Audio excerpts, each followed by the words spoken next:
turn it into a movie that I can transfer to YouTube. Has Rabbi Carey been able to get on yet? I know she was having trouble. She was here last Got week. on. Leslie. She was on and off and on and off, Lexi. Last week. Yeah. Okay. And are we using the same Zoom connection this week that we used last week? No, each Zoom connection. Oh, you mean where I send it onto Zoom? Yeah, the connection that you sent So this week that I'm using now, that I got on with now. Right. So I was using the church's Zoom connection, and then I just created my own Zoom. I was having trouble getting. Well, communicating with the church. is Rabbi Carey on your list? Oh, yes. Yes, Okay. she is. I checked that today. So she received your Mhm. communication and she can get on. Right. She might be a little bit late because she has another obligation that runs right to 7 o'clock. Does anybody know a Wendy Handler? Yes. Yes, sure. Okay, so I put her on tonight too. And I think she's one that Sean from Rodef Shalom probably. Right. She's a Rodef member. Yeah. So watch for her and introduce her when and if she comes on. That'll be good.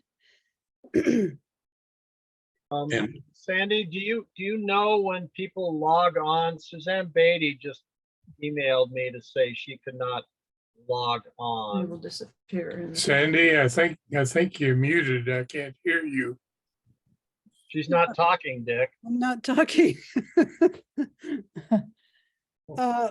So I at this point, there's not much I can do to get her on if she's not You able to didn't get check on. with her?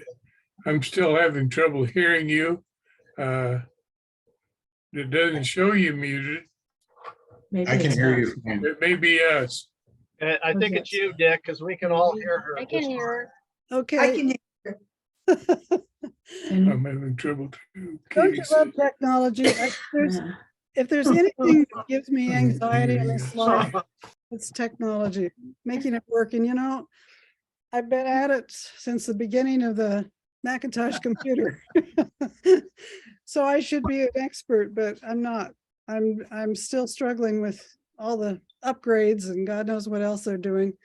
So anyway, well, let us begin. Gordy, do you have any announcements? I know you've got an even more upgraded syllabus that I sent.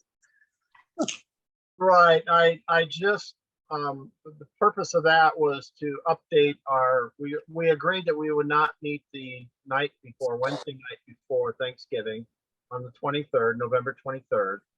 And we had sent that out last week, and then I noted down below I had the calendar, the schedule in green, and then down below I had a narrative but I hadn't changed that, so I didn't want to confuse anybody. So I sent a revised syllabus out to Sandy that she sent out to all of you.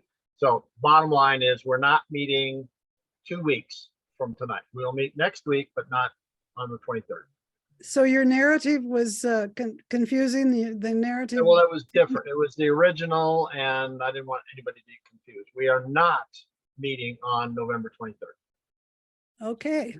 Any more announcements other people have, other than some people are having trouble getting on? Anyway, if I'd be interested to know if any of you had highlighted stuff in your notes that you really want to talk about.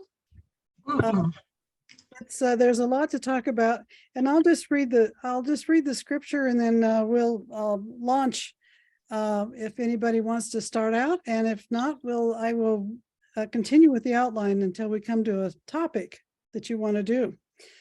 So here we are with Matthew 12, 1-8. At that time, Jesus went through the grain fields on the Sabbath. His disciples were hungry, and they began to pluck ears of grain and to eat. But then the Pharisees saw it, and they said to him, "Look, your disciples are doing what is not lawful to do on the Sabbath." He said to them, have you not read what David did when he was hungry and those who were with him, how he entered the house of God and ate the bread of the presence, which is not lawful for him to eat, nor for those who are with him, but only for the priests? Or have you not read in how the law on the Sabbath, the priests of the temple profane the Sabbath and are guiltless? I tell you, something greater than the temple is here, said Jesus. And if you had known what that means, I desire mercy and not sacrifice, you would not have condemned the guiltless, for the Son of Man is the Lord of the Sabbath. So did you?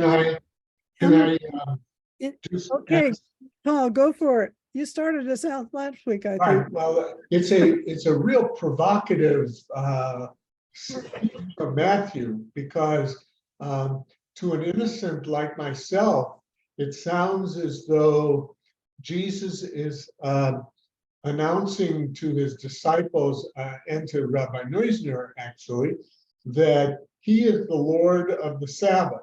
And unless I've misread it, that would seem to go ahead and be placing him in distinction to what God is in control of, and how God rested on the seventh day, and therefore we have to go ahead and do that. So my question to you is this metaphor, or is this vanity, or what is it that Matthew is describing of Jesus's statement, basically going ahead and announcing that he is the Lord of the Sabbath? That's a good place for me to start. It is a good place to start. And I will say that I was watching in the text when the Lord was capitalized and when the Lord was not capitalized. I Mhm. thought it was fascinating that Neusner said, yes, we are not slaves. We we benefit from the Sabbath. We get to rest. We get to celebrate the creation. So yeah, we are the Lord of the Sabbath. And I thought, did you read that? Did you get that part, that sort of irony that he came forth with? But then he went on later to say, if the Lord of the Sabbath, the Son of Man is the Lord of the Sabbath, but not both. The Son of Man is the Lord of the Sabbath, but not the Lord God. So I thought it was an interesting twist that he put into that dialogue. Did anybody catch that? Anyway, yeah. So what, I'm sorry, my question is, what If you is, celebrate the Sabbath, then you are the Lord of the Sabbath. You're not a slave. You're the Lord of your Sabbath. According. Well, Lord in English and in many other languages has two meanings, Lord, capital L, and Yeah. Lord, lowercase. And so It's everywhere. I was watching whether he was capitalizing the Lord, and when he capitalized it, he said, no, Jesus is not capital L Lord of the Sabbath, but he is the Lord of his Sabbath. As a human person. Anyway, I thought that was an irony that, I had read several times before I caught that. Leslie. One of the sentences that jumped out at me, and I can't find a place where Neusner has a pushback for this, so I'd like to understand it better. Where he says, let's see, or have you not read in the law how on the Sabbath the priests on the temple profane the Sabbath and are guiltless? I don't understand where that comes from. I don't know where it comes from either. So, if he's understanding it, I don't know where it's coming from. So is that that is the rule. I mean, I wouldn't be surprised if that's the rule of the priest who is working on the Sabbath because he's a priest. So he's you know, he gets by with working on the Sabbath because of that. Well, at the time, it's my understanding, and maybe other people have a different understanding, but I was in a class where I asked the teacher this because we don't do any work on the Sabbath, but the priests were making offerings on the Sabbath. They were doing double offerings because it was Shabbat. And so I asked the teacher, you know, like, what's up with that? And she said, in temple times, it was different, that you could bring an offering to the priest, whether you brought it the day before or whatever, but there were double offerings made on Shabbat because it was the Sabbath. And it seems so foreign to us because that's not the way we celebrate the Sabbath and haven't for thousands of years. Mhm. Once there was no priesthood and there was no temple, there was no offerings being made on the Sabbath. I don't see any reference to the Hebrew Bible except the I desire mercy and not sacrifice, which is from Hosea. So, Right. yeah. And that's, you know, that's actually something that we read every Yom Kippur. Mhm. But the part about where the priest profaned the temple on the Sabbath and they were guiltless, I'm just wondering where that came from. And that Neusner doesn't push back on it. Yeah, yeah. I'm sorry, I'm just not savvy enough to know that. Maybe if Rabbi Bernie comes in or Rabbi Carey, we can talk about that. That would be interesting to me also.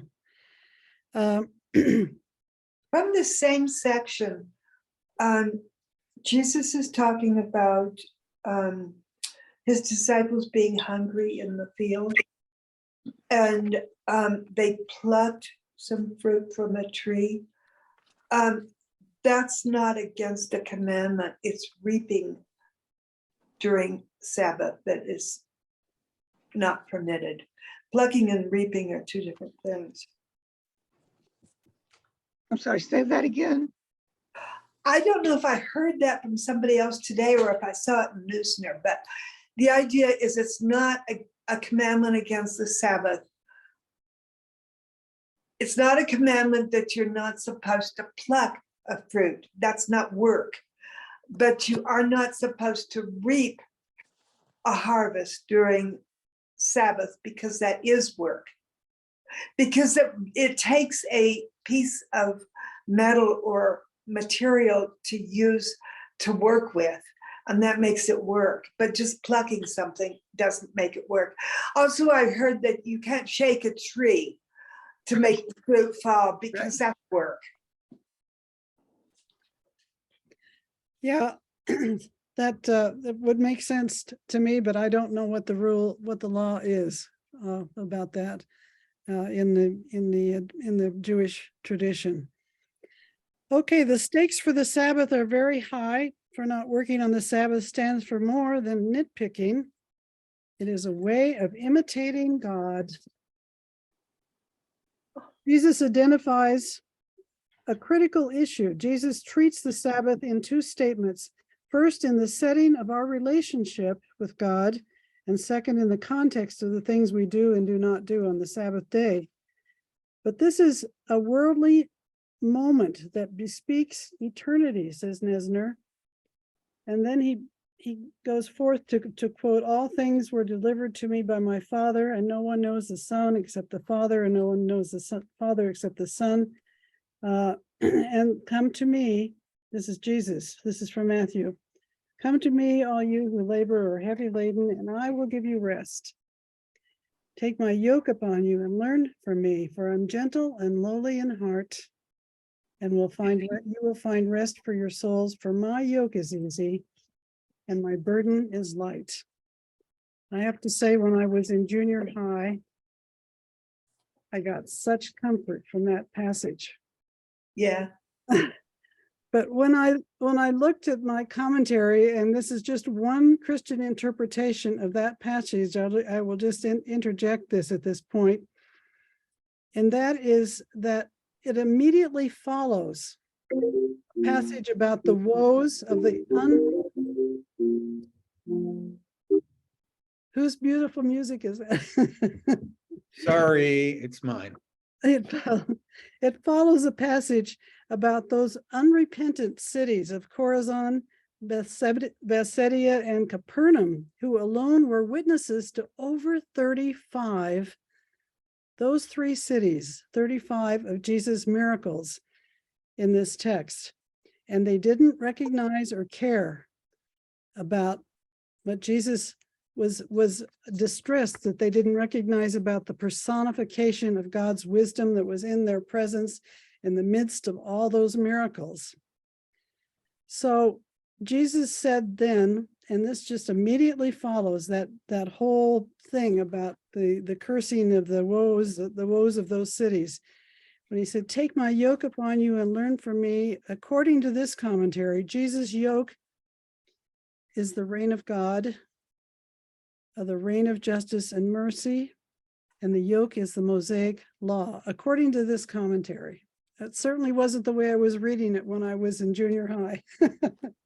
So, and I think that may be a very, very Jewish way to look at it also, though, because the Mosaic law, or the law, is the yoke we carry, but the yoke makes our life better, makes our lives easier. I don't know. Anyway, that is one of the contexts of that particular passage. But I thought it was really wonderful that Neusner also identified that, come to me and you will find rest, and how all of that comes back into the way the Torah understands the Sabbath.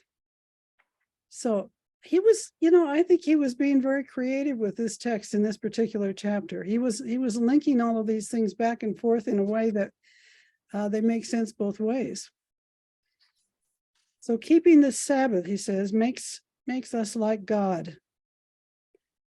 And come to me and I will give you rest. The Sabbath is how eternal Israel finds rest for the soul. So May I ask you?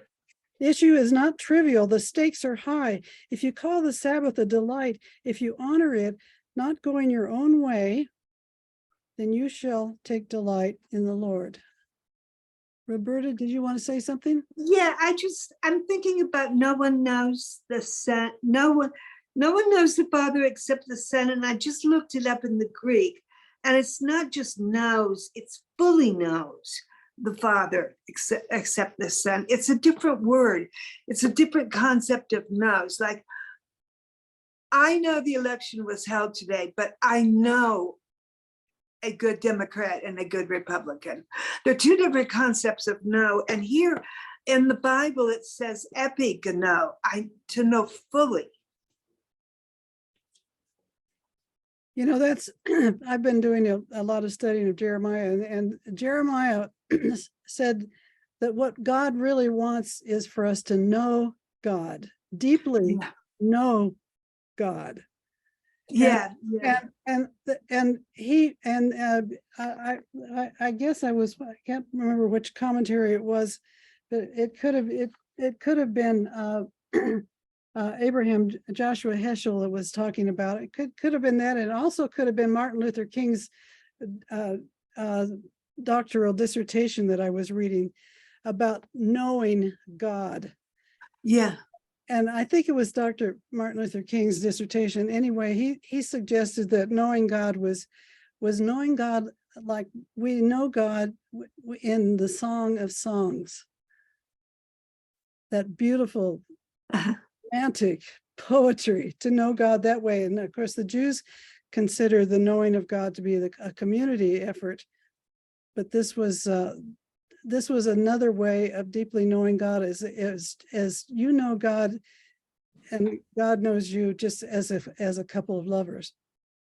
So anyway, that's Martin Luther King Jr. So, I was just wondering if he was stating by saying, no one knows the Son except the Father, and no one knows the Father except the Son. If he's talking here about the Trinity, and that would be the meaning of epigenoske, I know more than just knowing. right, and I think we're not going to solve that. Yeah, I know. But and I think that when you go to the book of John, then you get into that knowing the Father as and the Son in that way in the book of John, especially. Yeah. So Yeah. and that is of course the in the book of John is about the anointed one, the Christ. So Yeah. so anyway, the issue is not trivial. The stakes are very high. If you call the Sabbath a delight, if you honor it, not going your own ways, then you will take delight in the Lord. So here we have in Matthew's report, Jesus' disciples picked food on the Sabbath, plucked. Israel might have called this seeking your own pleasure. So this teaching stands alongside inaction. It is lawful to do good on the Sabbath, and this is a quote from Matthew that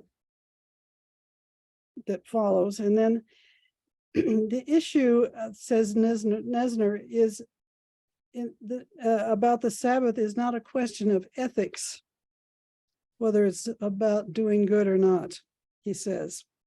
The issue of the Sabbath is holiness, and in the Torah, to be holy is to be like God. And the commandment on the Sabbath is explicit, giving two distinct, equally valid accounts of the Sabbath. On the 6 days, the Lord made heaven and earth, etc., and observe the day and keep it holy. Those two equally distinct accounts. So the Sabbath celebrates creation. I rest on that day to remember that I'm not a slave. I like this part. In both aspects, the Sabbath imposes itself on the social order, and you're going back to honor your father and your mother as a way to perpetuate the social order. So he uses this theme in both chapters. He continues in addressing the issue of the Sabbath. The critical issue is, what do we do to imitate God? How do we live so as to make ourselves into that eternal Israel? So he has both the Sabbath and, as I was saying, the honoring of the father and the mother is this bigger purpose, the community and the eternal Israel. Do you guys talk about that a lot? Is that something that's part of your tradition? Talk about what? The Talk eternal. about imitating God by observing the Sabbath. No, talk about following both of these laws. Honor your father and your mother, and also of the Sabbath as ways to build the family, to build the community, and to build the larger eternal Israel. It's a link in that big chain. According to The term eternal Israel is not familiar, is not something that I, as a Jew, use. I don't understand, what he means by that at all. That would be my response. And I'm 80 and I went to Sunday school so I've heard all this stuff. Eternal Israel, it sounds very Christian. I don't know. It doesn't sound like anything that refers to something that I would know. And Rabbi Bernie said, last week, Rabbi Bernie said something. Yeah, this is a way of describing it, but it wasn't such a profound tenet of the faith. So much as just a description of Israel as a whole. Well, Israel got the message from God. That's the story. Right. God gave, through Moses, gave us these laws. Now, that's what it is. And he's speaking to Israel. There are other laws that are not for Israel. Noahide laws that God gave that were for everyone else. Don't murder, don't, but these is for Israel specifically. Right. And that's the way I understand it. Okay, I think that's the way he's understanding it too, that it, the family is the beginning of the building of the community, is the building of Israel. I don't know. We don't talk about the It may be a don't new, talk about it may the be a faith. new concept for all of us then. Leslie? It's not a phrase that we're accustomed to, but I can see a place for it. If you want to be not just inclusive, but futuristic. Right. That's how I'm seeing his meaning of it. Mm-hmm. Yeah. Well, it's like God continues to create, and we continue generation after generation to honor our parents, and Israel continues generation after generation. And it sounds to me like, and generation by generation, we add new meaning to it and different meanings to it. And this is maybe what Nesner is up to. Joe, did you have a comment that you wanted to add to this? Sure. I think that the Sabbath is central to Judaism, and maybe in a way, and I'm not sure, I would ask you this question, whether the Sabbath is central to Christianity, but it's the most important holiday of the year. At times, Passover falls on Shabbat, and at the Passover Seder, I would ask my children, tonight is the most important holiday of the year. What is it? And they would say Passover. And I'd say, no, it's Shabbat. Shabbat is the most important holiday of the Jewish year. And of course, it occurs 52 times a year. But it is so central. And the two versions of the 10 Commandments in the fourth commandment give two different explanations for the Sabbath, and they correspond with what is in our outline tonight. The first version of the 10 Commandments in Exodus says that we observe the Sabbath because God created the world in 6 days and rested on the seventh, and we should emulate him, which is similar to what the readings are saying tonight. You can act like God by observing the Sabbath. Mm-hmm. The second version in Deuteronomy says that the reason we should observe the Sabbath is that God freed us from slavery in Egypt, and that as a free people, we can rest and we can obey the Sabbath laws. And that is another one of the themes tonight.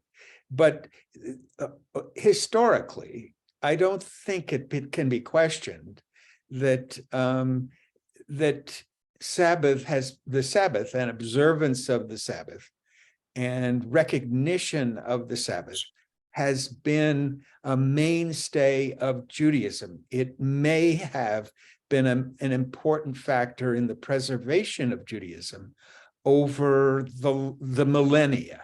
Mm-hmm. That it's often said by rabbis that Sabbath has done much more for the Jews than the Jews have for the Sabbath.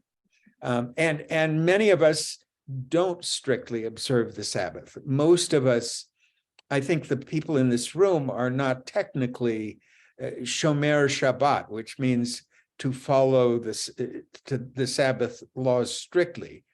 But most of us, nevertheless, do something to observe the Sabbath every week. I go to synagogue often. We observe the Sabbath by saying Kiddush on Friday night, saying a prayer and drinking wine and eating bread and lighting candles. And these are rituals, that have survived through the millennia.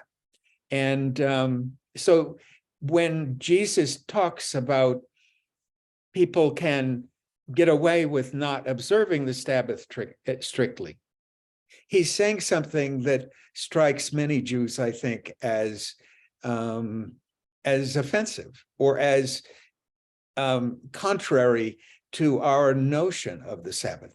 How important is the Sabbath to Christians? When I was growing up, most stores were closed on Sunday, and people went to church, and they observed the Sabbath by being with their families, and being with the family has a lot to do with the fifth commandment: honor your father and your mother. And now it seems like every store is open on Sunday, which I don't mind because I'm a Jew. But I would think that there has been a degradation in our society among Christians of the observance of the Sabbath. And perhaps the same is true of Jews. But the Sabbath is absolutely central to Judaism. There's no question about that. Thank you, and I appreciate that. And in relationship to your question about Christians, I used to live next door to a Mormon family, and without fail, every Wednesday night, that family had what they called family home evening.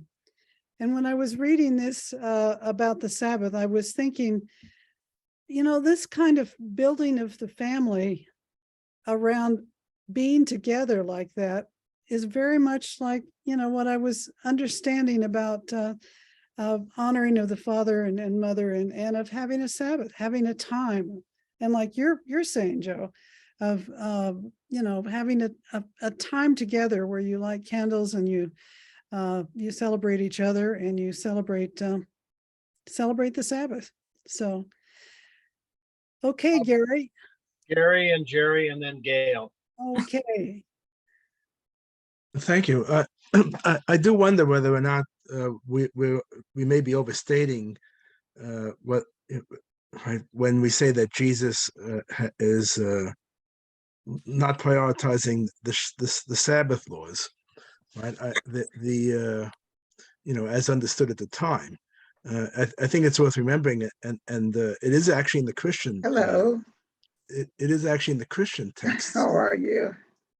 not the. Oh, I'm taking no- a class, but I can talk. They can't hear me. Yeah, Leslie, There you you're go. not- Yeah, we you're can not actually. muted. Yeah, Leslie, you're not muted. I'll mute her. Yeah. So right, because in the 2nd century CE, a lot of Jews felt that if they were attacked, they just had to die, right? When the Greeks attacked the group of at that time Hasidim, they didn't fight back. They all got killed, and that was the way they interpreted the law. And then Judah Maccabee said, no, that's not right. And actually, that's the very first time we ever see any evidence of an oral law, right? So who's to say that roughly 2 centuries later, that the question of priority, what is breaking the Sabbath is still not open to debate, right? Is the pleasure of people's company and the eating of a bit of grain when you're hungry not the intention of resting? Is that inconsistent with what God says? And when Jesus says that the Son of Man is basically the master of the Shabbos, or the Lord of the Shabbos, he actually, it's not actually that much different than what was said in what we read in Bava Metzia, where there's an argument about an oven on the Shabbos. And one rabbi says, "Oh, that's you can't break through the wall of the oven." The other one says, "Sure, you can." And the rabbi says, "I'll prove I'm right." The one that says you could break through. and he calls on a tree, and the tree bows, and the walls gather in, and the voice from heaven says, that rabbi's right. And the other rabbis say, we don't care. We don't listen to voices from heaven. Basically, we don't listen to God anymore. We make the law. The law is given to man. And so, this is something that's actually percolating in Judaism at the time. And so there is no doubt when you read it in today, with how we understand who Jesus is thought to be, it's a lot more than that. But at the time, it probably was not that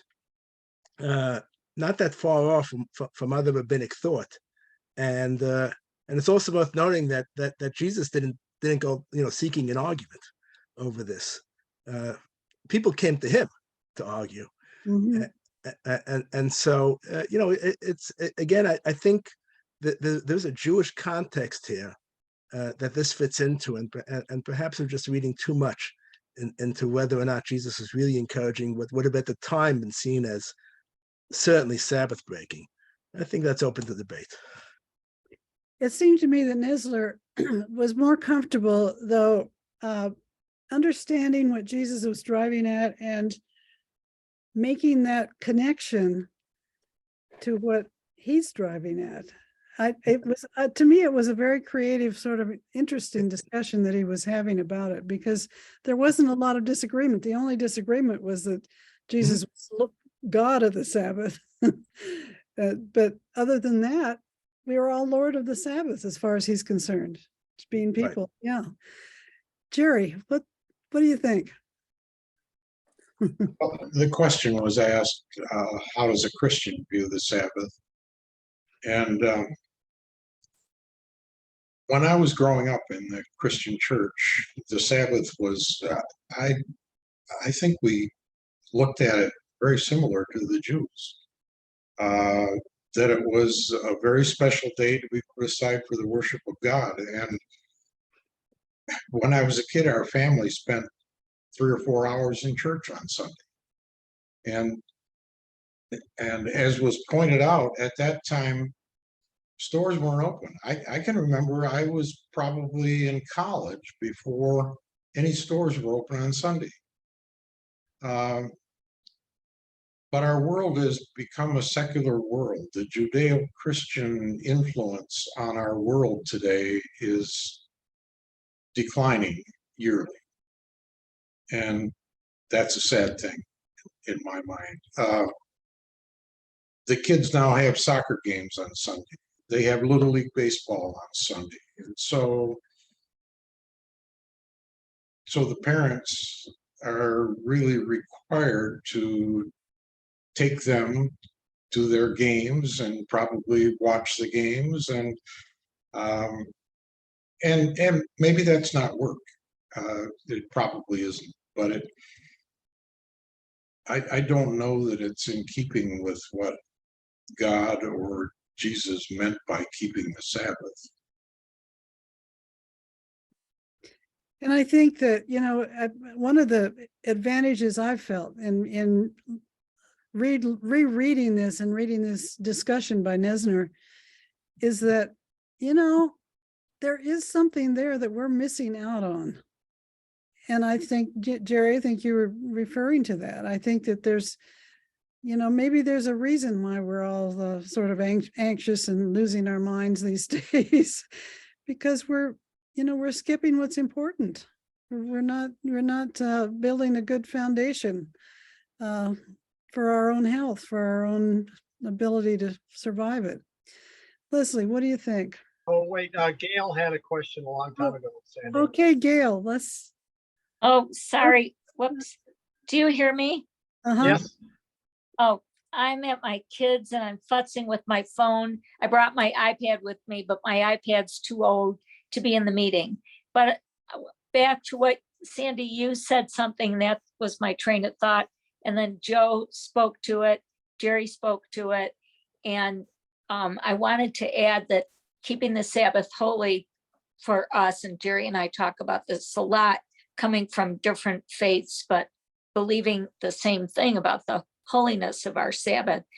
Also, the family is a major priority for most Jews. And I grew up in a pretty Christian school, high school, middle school, whatever. And many of my friends used to say to me, and many of my Christian friends say to me today, something about, well, your family is so important to you. You know, the bit about being together every Friday night, which we really try to be strict about and keeping that time.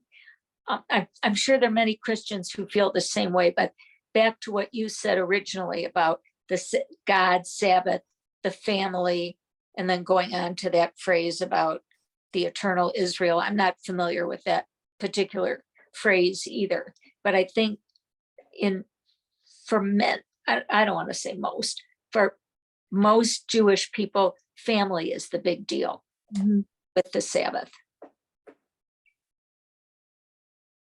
That's for, I think the family is a big deal for many of us. I won't Right. say everybody, not everybody's family is that intact anymore, but yeah, I agree with that. So who else wanted to speak? Leslie. I have a question. So our Sabbath is on Saturday because we start counting the days on Sunday. And so the seventh day is Saturday. How did that change in the Christian world so that Sunday is your Sabbath? Does You anybody know, it's know a the question. I don't know the answer to it. I don't know the answer. Do you know the answer, Jerry? I know an answer. Yes, Jesus rose from the dead on the first day of the week. That's right. And Sunday is celebrated then as the first day of the week, celebrating the resurrection of Jesus. Thank you. And Nina is shaking her head. So it sounds to me like that's a true fact, not an apparent fact, right? Okay. And Cohen. Well, when I was reading this today, I have an interesting situation because I was brought up a Reformed Jew, and my girls became more observant than I am. I have a daughter who is Shomer Shabbos and will not, answer the phone on Shabbat and that. But when she was pregnant, her in-laws said, so if the baby comes on Saturday, you won't take a cab? They said, of course we will. Of course we will do that because we have something. This is rabbinic Judaism. And the rabbis talk about pikuach nefesh, which is also very important, saving a life. So of course you would save somebody. And I think he even talks about this briefly in the chapter about, of course, you would save a life and break the Sabbath in order to save a life. I mean, that's the first thing. First thing, life. Choose life. The Bible says that, choose life. That's the biggest charge we're given. God says, choose life. Therefore, choose life.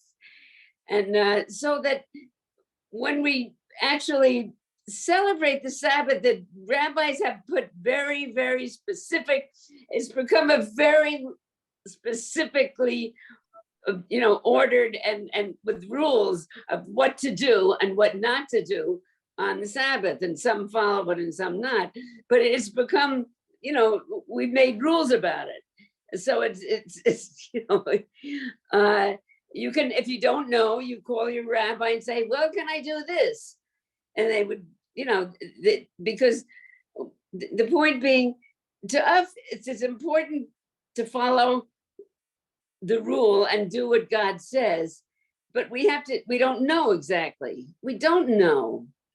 And so the rabbis set some of these rules. It has to do with our religion, I think. And each religion has its own way of dealing with God, I guess. And, you know, to me, this whole conversation of a Neusner speaking to the Son of God is a little odd.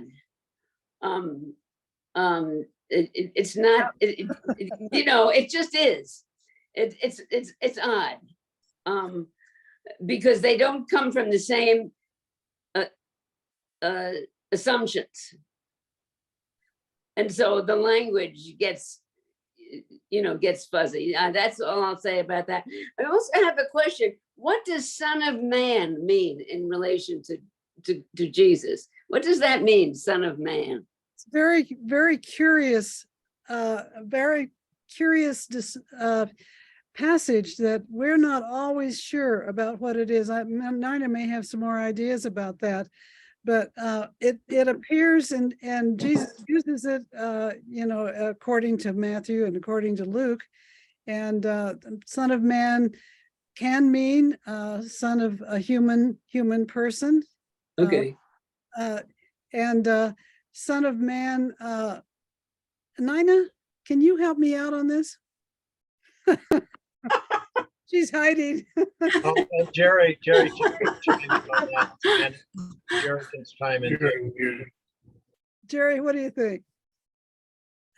Well, the Son of Man, the term the Son of Man is used in the Old Testament, and I believe it's by Jeremiah.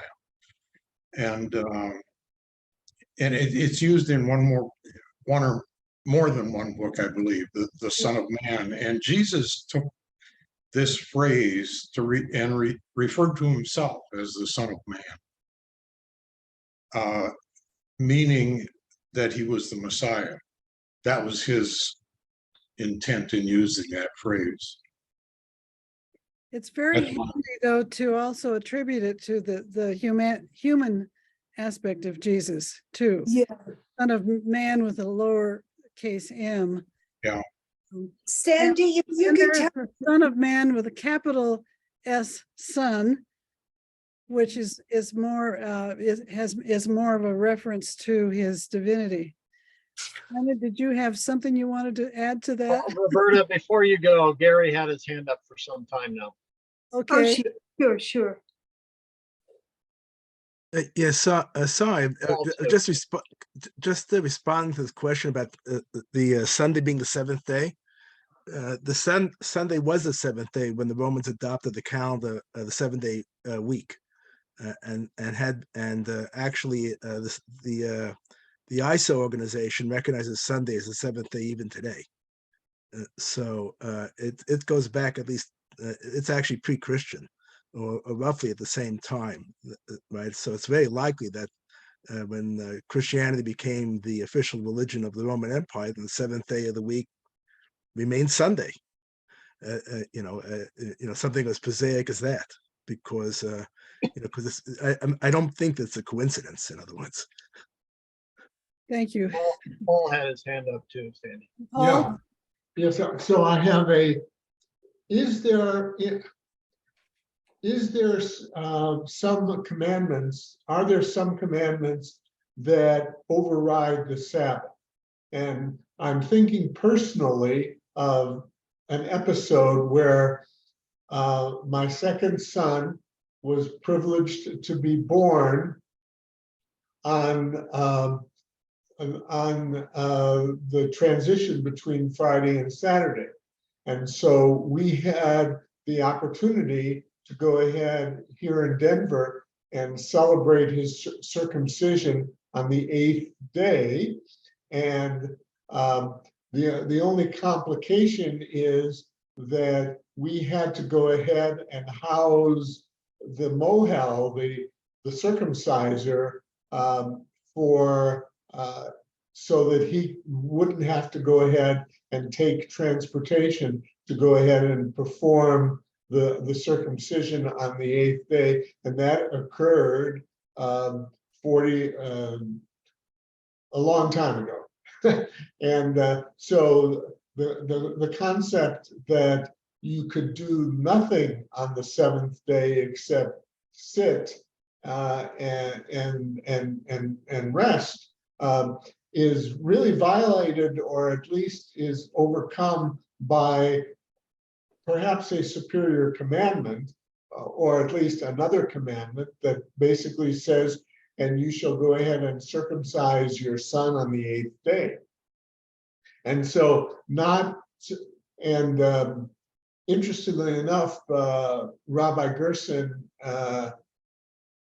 has a Talmud class that I'm attending, and we are in and currently studying Tractate Shabbat, which is one of the tractates in our Mishnah.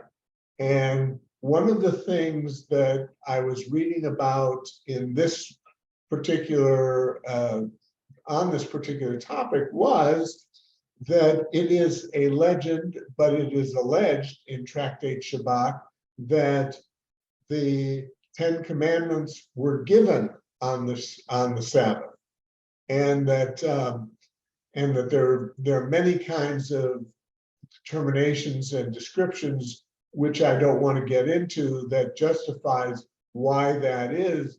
One of the more interesting concepts is that the Jewish people, when they were freed from the Exodus, came to Mount Sinai, and the question really is Wednesday or Thursday, and Moses actually said to the Jewish people, abstain from intercourse with your spouse for 2 days, and because you have to be pure in order to go ahead and receive the 10 Commandments. And that meant basically that if the Jewish people came on a Wednesday, so they had to be clean and pure on Thursday and Friday, so they could go ahead and receive the 10 Commandments on the Sabbath. So those are two interesting sort of vignettes about Shabbat and its importance to the Jewish people. So we know, is there anything biblical about the commandments being given on the Sabbath?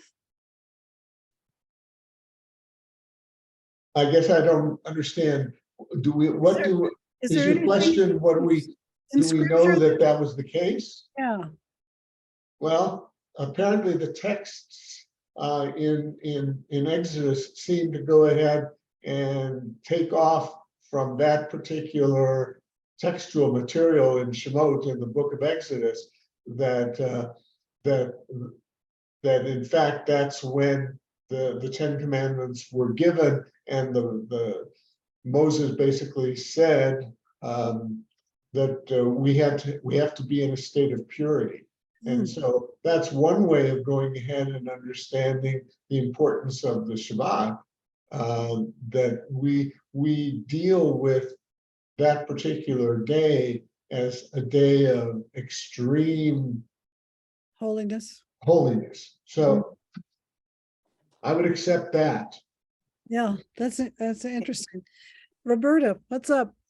Well, I was wondering if somebody could tell me a citation where the Son of Man is, so I can see what it says in the original. Does anybody know where the Son of Man is somewhere? It's everywhere. You might. Does anybody know it? I know it's in Isaiah as well as No, Jeremiah. I mean in the Greek. Google it. It'll tell you. Okay, I'll come back to it then. Yeah, come back to it. Okay, one of the things I delighted in is the Sabbath is an attitude of mind, he says, to give ourselves release from the very thought of work. Don't even think about it. Well, I think about work all night long, I think. The nature of Sabbath rest is such that it should be as though your labor has been carried out, you're through with it, and you think about the celebration of creation, a day of appreciation. The Sabbath is a way of taking delight in God. And what came to me is one of my very favorite passages in the Psalm 37. Take delight in the Lord, and he will give you the desires of your heart. Is that a beautiful passage? So I think that, one of the things I love about this marvelous book, and I'm sure some of you have got this book, The Sabbath. Surely you do. This is by Abraham Joshua Heschel, and it is Oh, also. yeah, it's great. It's great. It makes a wonderful gift. It's just so full of beautiful pictures and also just beautiful thoughts.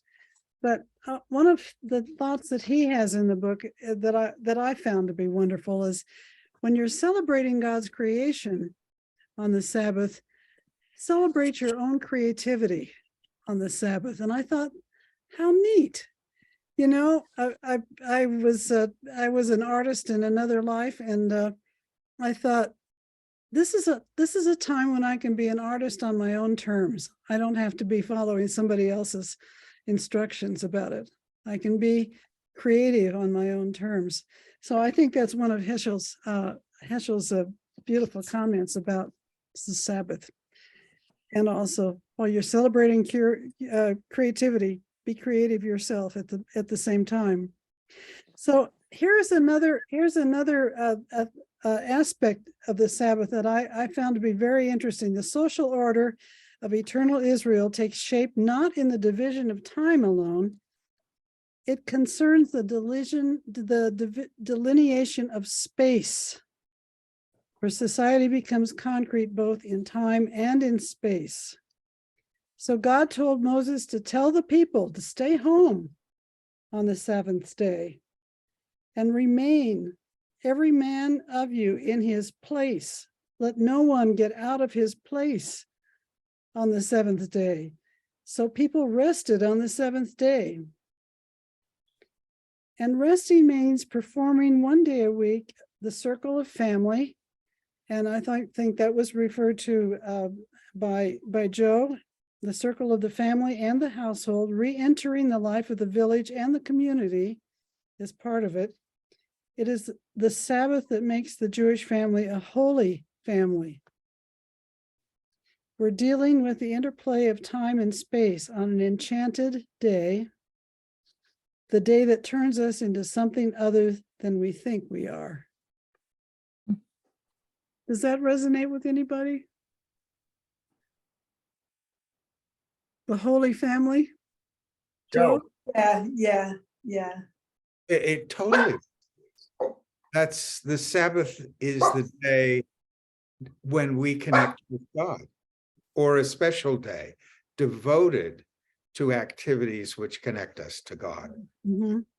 And so the Pharisee who complained to Jesus about his disciples picking or plucking edibles on the Sabbath maybe should have, in fact, one of the things we do is we indulge in bodily pleasures on the Sabbath.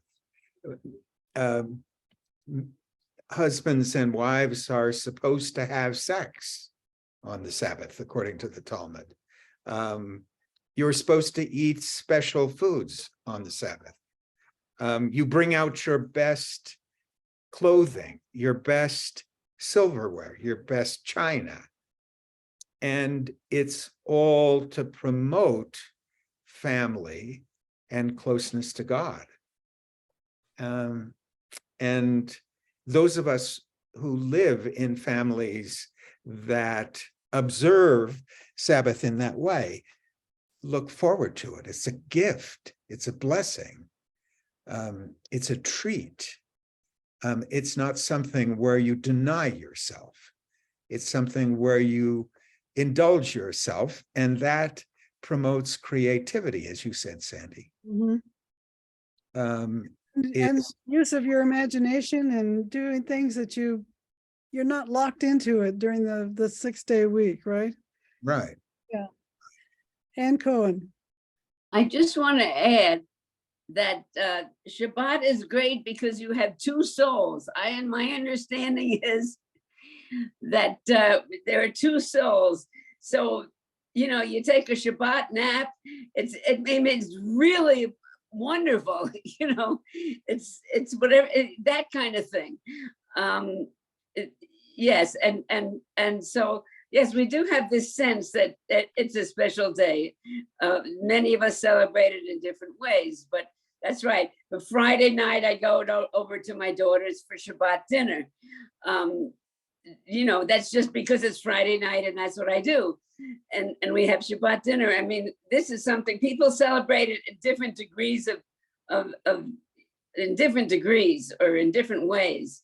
But it is something that even non-observant Jews or you know, or less observant Jews will do. And it's involved with family, and it's absolutely, you know, chicken soup and light the candles and challah, you know, all these are traditional. And you have 2 challahs because of the sacrifice. It goes on and on. But yes, it's a very nice, it's a good tradition. I think it's a feel-good tradition, I would say, for all of us. And I wonder if you're selling short on this dinner that you do, not making it a holy thing in God's eyes. Oh, it is. It's a holy. As you say you're a non-observant Jew, and I was wondering if, well, maybe this is what it means. Well, I do observe, but we observe Shabbat, and I light the candles. And it's I'm not Orthodox, you know, and that's what we can say. Observant means doing all the laws, but we are different degrees of observance. Each Jew has his or her own way of observing, if you know, the Jewish laws. Sounds like a very holy thing that you're doing. Yeah. Yes, I feel that when I go over there and we bless the candles and that, there's something holy about it, really. Right. Roberta, did you find out about the Son of Man? Yeah, 2 things. First of all, I wanted to say, I don't see that Jesus is opposed to Shabbat. I just see him as opposed to a particular strictness in Shabbat. The other thing is, that's just my opinion. The other thing is, I look at the Son of Man. The word son, S-O-N, is the same in Greek, and of man is of mankind. Mm-hmm. So that's the way most people take it, I assume. Right, and I think that's a good way to read it, because that's his humanity. Yeah, or the son of humankind, whichever. Right. Okay, so we find ourselves where we are, where we were when we wondered what was at stake in the honor of father and mother. Keeping the Sabbath day forms a this worldly act of imitation of God. That's what I was thinking of, Anne. If you're not in a this worldly act of imitating of God when you're in partnership with your family. So the Lord of the Sabbath forms this worldly model in the language of Torah. So I asked the disciple, is your master God? That forms the crux of the matter. This serious argument asks, what must I do to be like God? And I think he's asking Jesus in the dialogue, what must he do to be like God? And I think Jesus was saying to heal on the Sabbath, etc. But so I want to read, before we depart, a couple of things from Heschel's book, which I just caught, breezing through the book. May thy children realize and understand that their rest comes from thee, from God, and that to rest means to sanctify thy name. This is out of your prayer book, I think, in the Jewish, one of the Jewish prayer books, the afternoon prayer for the Sabbath. This then is the answer to the problem of civilization, says Heschel, not to flee from the realm of space, to work with things of space, but to be in love with eternity. Oh, wow. In your space.